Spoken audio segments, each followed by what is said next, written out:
All right, so this is the power of presence. In this video, you're going to learn about the power of presence through what I do best is tell personal stories. Yesterday was grocery day. Wednesday is always grocery day. It's plugged into the schedule, so we don't have to think about it. Before, we were having to think about it. When are we going to go? What day is it? How much? It was chaos. The system was bad. So we needed a better grocery system, so we decided on Wednesdays. That has worked really well. That's not the point of this transmission, this capture.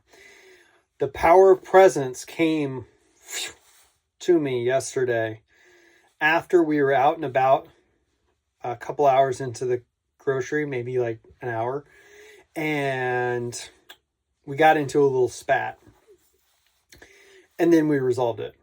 But then we were silent for the next 5 hours of shopping. And so it was presence overcame me the whole time. And I was able to go into Trader Joe's, and I'm by the place where they give the free samplers out. This peppy young woman, would you like this and that? And I'm like, of course. And I took some free popcorn. And then this black woman who's cheerful, beaming, full of life, puts up this other thing of popcorn, this bag of popcorn, and said, these are the popcorn. These are the ones you want to buy, not those ones. And she was just full of the Christmas spirit.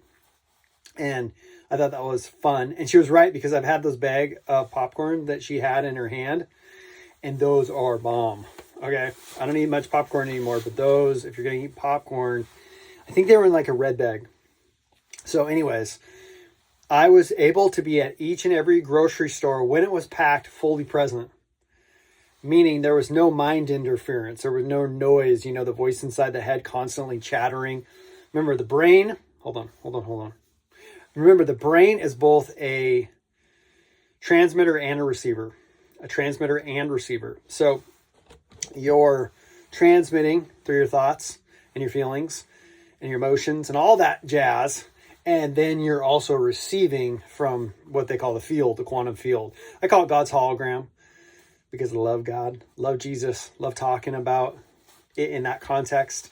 And I love it. I love it all. But not everybody is Christian. So quantum field sometimes resonates with people. Ether. You're receiving other people's thoughts sometimes that are not even yours. You're receiving random thoughts. Okay, sometimes good, sometimes they don't feel so good. So know that, but there was none of that. No dialogue, no story circulating in my mind. And I was able to really see clearly everything around me. And it was just beautiful. So in those moments of presence, awareness, spaciousness, you can actually see what's in front of you. You can see God's creation without the interpretation from your mind, the labeling of this and that. So instead of saying, oh, that's a tree, and then all your associations about what a tree is and what it means come up, it's just this object in front of you that's coming out of the ground magically and going high into the sky. And you're like, I never really appreciate it because you don't see it because you're in mind chatter. So a lot of times I get ideas constantly, very creative, very intuitive, always coming to me. You may be like that. So there's not a lot of presence, but I was reminded of the importance of presence yesterday. And it was so crazy. Then on the way back, Bluebell and I, we decided to listen to some Eckhart Tolle we haven't listened in years. We used to listen together, and he was talking about, since it's Christmas time, Eckhart was talking about Jesus Christ and what Christ means and a bunch of great stuff actually. And he made a good argument that the principle maybe that doesn't come first is not the golden rule, which is treat your neighbor how you want to be treated or something like that. Treat other people as if you wanted to be treated. And his argument was that one is important, but it's not the base. The base is you actually know who God created you to be, consciousness. And then you're not the thoughts, you're not the story, you're not the narrative, you're not the negative self-limiting beliefs that say you're a loser or say you haven't made it far enough at your age. Everybody's got those same thoughts, by the way. I love how spiritual teacher Byron Katie says there's no new thoughts that anybody hasn't thought. I don't know if I believe that, but it just means that if this is long hair, this is my venture with long hair. Been doing better with long hair. I've had to learn. One thing I've learned about the hair, one thing I became present to is by having long hair is I really respect women who have longer hair because there's hair coming out and you gotta comb it and stuff. And so, because most of my life I just wore it really short. However, so I was present yesterday. So in the hustle and bustle of everything, all dialogue stopped. All monologue stopped. And I was in the here and now.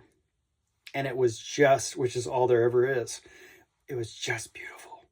It was holy. It was seeing all these wonderful souls rush around and load up their carts and get pumpkin pie here and get cans of pumpkin there and grab a squash or grab some popcorn, right? Some tasty popcorn.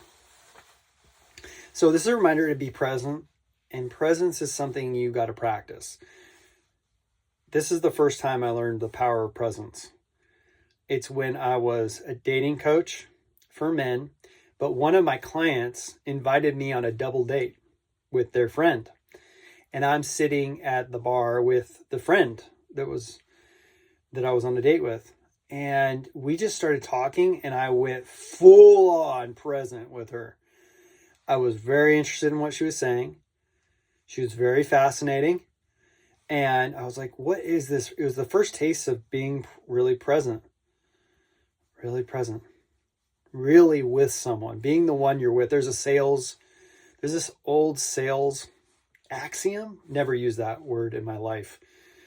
But it says, I'm going to have to look up if that was even used properly, but it says that be with the one that you're with. Be with the one, like if you're selling a car at a dealership, be with that person at the dealership. If you're doing a coaching call, be with that person fully. Do you want to go out on a date and you're scrolling on your phone, your date's scrolling on your phone, or you're scrolling on your phone? You're not with that person. You're not present, and they can feel it. So the reminder of the power of presence, and to close your eyes and know that you're worthy of just resting in the peace of God. Be still and know that I am God. That's in the Bible. Be still and know that I am God. What does that mean? God's here with us right now. He who hath sent me never left me. That's why I'm never alone. I never say I'm alone because it's not true. I am never alone and you're never alone. Ever. Ever, ever, ever, ever, ever, ever, ever, ever, ever. Become present to that. Become aware of that. So as you go along your day, you might want to increase your meditation. Just sitting with God. Or the silence. And you'll hear the mind say stuff like, we got to get this done and that done. And it'll start solving problems and puzzles. Who cares? Take back your operant power. Take back your power and say, I command myself to be still. I command you, brain and body, nervous system, and every other part to be still. To be with me now. I can afford this. This is a good investment. The more present you are, the more people will feel your presence. Here's what I learned presence really is. There's a stream of life. And if you're rushing through life, the stream is like, right? It's rushing. There's time and place for that. But when you're calm and you're still, your life, you'll notice, goes smoother. There's a flow to it. Plus, you don't miss it because you're not in the mind noise. Your brain's not making so much noise. Your mind's not making so much noise. There's not the constant chatter.